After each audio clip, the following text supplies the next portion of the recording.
Hello student, आप सबका स्वागत है फिर से एक नए वीडियो में। तो इस वीडियो में हम 9th क्लास का मैथ का पेपर लेके आ गए, जो आपके यहाँ पर त्रैमासिक पेपर के लिए बहुत इंपॉर्टेंट है। एकदम रियल पेपर है होने वाला है आपका। तो वीडियो को पूरा लास्ट तक देखना है। चैनल पर पहली बार हो चैनल को सब्सक्राइब कर लेना है।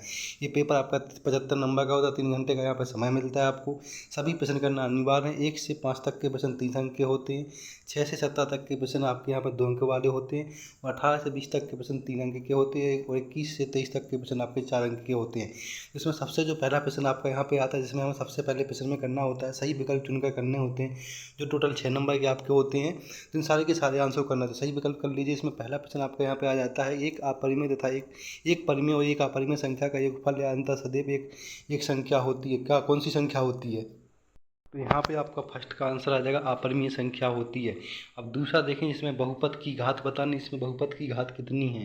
तो घात देखनी है, जैसे 4x की पावर 4 प्लस 0x की पावर 2, 0x की पावर 2 यहाँ पर, और 5x प्लस 7। तो इसकी घात बतानी। घात क्या होगी? घात 4 होगी, 5 होगी, 3 होगी या 7 होगी।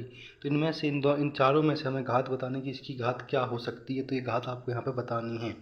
ठीक है, तो इसको घात देख लीजिएगा अब एक बार। इसकी घात यहाँ पे कितनी होती है? 4 घात है। ठीक है, इसके बाद तीसरा प्रश्न देखेंगे, जिसमें तीसरे प्रश्न में पूछा गया है कि बिंदु 2 और -1 की चतुर्थक में स्थिति होगा। कैसी स्थिति होगी? अगर इसकी बिंदु 2 और -1 हो, प्रथम होगी, द्वितीय होगी, तृतीय होगी या चतुर्थ होगी। तो कौन सी यहाँ पे इसकी स्थिति होने वाली है, तो इसका भी आपको आंसर देख लेना है। तो जब तक मैं आंसर बताऊँ, जब तक आप चैनल को सब्सक्राइब कर लें, बेल आइकन दबाएं, जिससे आपके पास सबसे पहले नोटिफिकेशन आएगा। इसका आंसर आ जाएगा चतुर्थ बिंदु होती है, चौथा वाला आंसर आ जाएगा। ठीक है, इसके बाद प्रश्न नंबर 4 पर चलते हैं। प्रश्न नंबर 4 देखिए। प्रश्न नंबर 4 में बताया गया है कि समांतर ax plus b y plus c equal to 0 के रूप के समीकरण को क्या कहते हैं? अगर इसका हुआ तो दो चर वाला द्विघात समीकरण कहते हैं, या दो चरों वाला रैखिक समीकरण कहते हैं, या वक्र समीकरण कहते हैं, उपयुक्त में से कोई नहीं।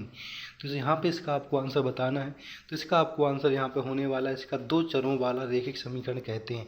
इन सब का आंसर आपको पीडीएफ के माध्यम से मिल जाएगा। तो टेलीग्राम चैनल को ज्वाइन कर ले, जिसका नाम रियल 95 है। तो वहाँ से आपको पीडीएफ मिल जाएगा। इसके बाद दूसरा आ जाएगा 4/5 और 1/5 का योग कितना होगा? 4/5, 1/5 का मान क्या होगा? तो इसका आपका एक आंसर आने वाला है। देख सकते हैं आप यहाँ पे, क्योंकि ऊपर 5 आ जाएगा, नीचे भी 5 कट जाएगा तो 1 बचेगा। तो इसका आंसर आपका यहाँ पे डी हो जाएगा, द नंबर। तो इस तरह से भी सॉल्यूशन के साथ यहाँ पे बता रहा हूँ, तो सॉल्यूशन भी देख लीजिएगा। तो इसका क्या आंसर आ जाएगा आपका 1।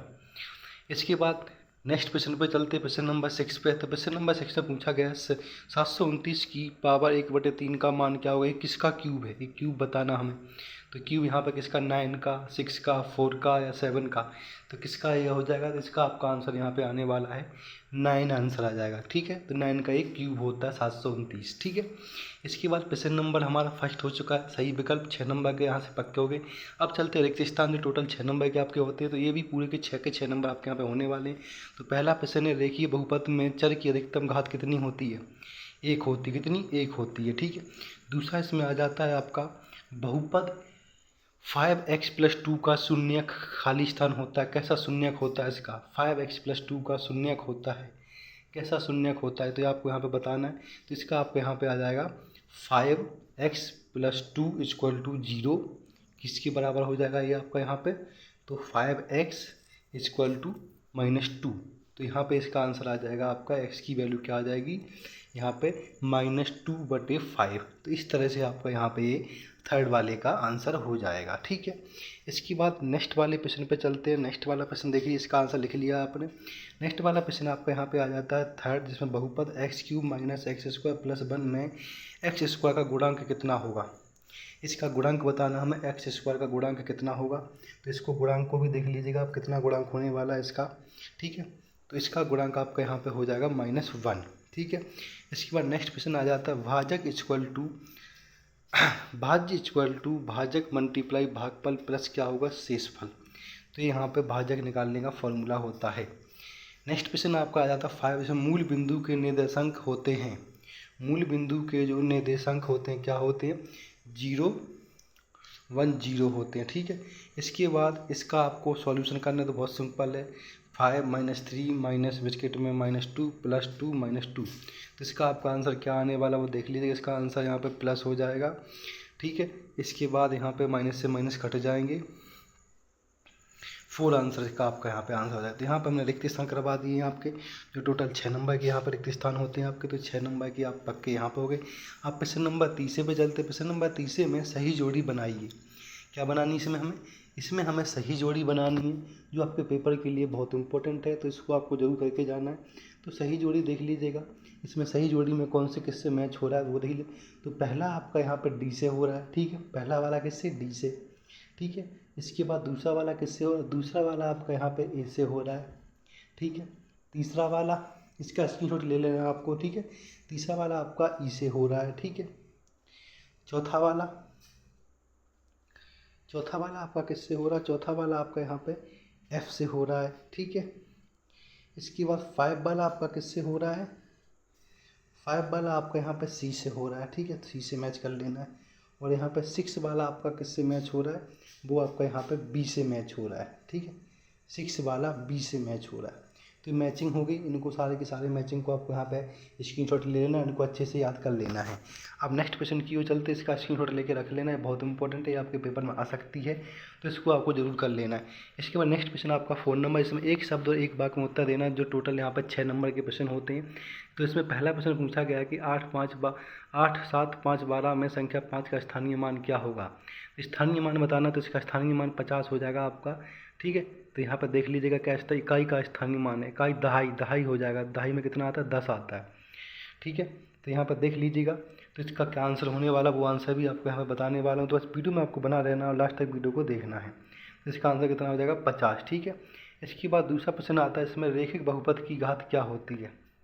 दूसरा प्रश्न है, रेखिक बहुपद की घात क्या होती है। जो रेखाएं होती हैं उनकी बहुपद की घात क्या होती है, तो उनके बहुपद की घात को आपको देख लेना है। तो पहला बता दिया है हमने, दूसरा देख लीजिएगा, दूसरा का आंसर भी देख लीजिए। दूसरा का आंसर भी आपको यहाँ पे कितनी होती है, 1 होती है, ठीक है। इसके बाद यहाँ पे आ जाता है 101 का क्यूब क्या होगा, इसका मान बताना है। तो 101 का क्यूब का मान क्या हो जाएगा आपको यहाँ पे, तो 1 लिख लेना है आपको सबसे पहले, ठीक है। उसके बाद फिर 1 लिख लेना है, ठीक है। तो बी इस तरह से आपको यहाँ पे करना है, 1 0 फिर 3 फिर 0 फिर 3 फिर 0 फिर 1, तो ये आपको यहाँ पे इसका क्यूब हो जाएगा, ठीक है, देख लीजिएगा। इसके बाद नेक्स्ट क्वेश्चन आपको यहाँ पे आ जाता है, 0 व 1 के बीच एक परिमेय संख्या लिखिए। 0 व 1 के बीच एक परिमेय संख्या क्या होगी, 2। इसके बाद 7/8 का दशमलव पैसा किस प्रकार का होगा। इसको भाग दे के आपको यहाँ पे इसमें हमें दशमलव तक बताना है, तो क्या हो जाएगा यहाँ पे 7, ठीक है। इसके बाद ऐसा बहुपद जिसमें केवल एक पद हो क्या कहलाता है। ऐसा बहुपद जिसमें केवल एक पद हो कौन सा बहुपद कहलाता है, तो ये कहलाता है एक पदीय। क्या कहलाता है, एक पदीय कहलाता है, ठीक है। इसके बाद आ जाते हैं, अब हमारे 4 नंबर प्रश्न पूरे हो गए। अब प्रश्न नंबर 5 जिसमें सत्य करने, जो टोटल 6 नंबर के होते हैं, तो ये भी आपके फ्री के नंबर होने वाले, तो उनको आप अच्छे से आपको याद कर लेना है। तो पहला प्रश्न सही है आपका, दूसरा प्रश्न भी यहाँ पर सही हो जाएगा, जिसमें रेखिक बहुपद की घात 1 होती है, ये भी थर्ड वाला भी हो जाता है। 5th वाला परिमेय संख्या गुण संख्या होती है, सही है गलत है, गलत है। शंकु एक गोलाकार ठोसाकृति होती है, सही है गलत है, ये आपका गलत है एकदम। 2 चर वाले रेखिक समीकरण के अपरिमेय रूप से अनेक हल होते हैं, सही है गलत है, तो इसका आंसर सही हो जाएगा। तो देख लीजिएगा, ये 7 आपके यहाँ पे पूरे के पूरे हो गए हैं। अब हम चलते हैं प्रश्न नंबर 6 पर, जो आपके यहाँ पर 2 नंबर से प्रश्न बन जाते हैं। 2 अंक के नंबर के प्रश्न आते हैं, जिसमें 2 प्रश्न मिलते हैं, 2 में से कोई एक करना होता है। तो पहला प्रश्न देख लीजिएगा, इसका अथवा वाला प्रश्न है, जो भी आपको इसमें इजी लगता है उनमें से कोई एक कर सकते हैं। इन सब का आंसर आपको टेलीग्राम चैनल पर मिल जाएगा, तो उसको ज्वाइन कर लेना, वहाँ पर इन सब का आंसर आपको अच्छे से मिल जाएगा।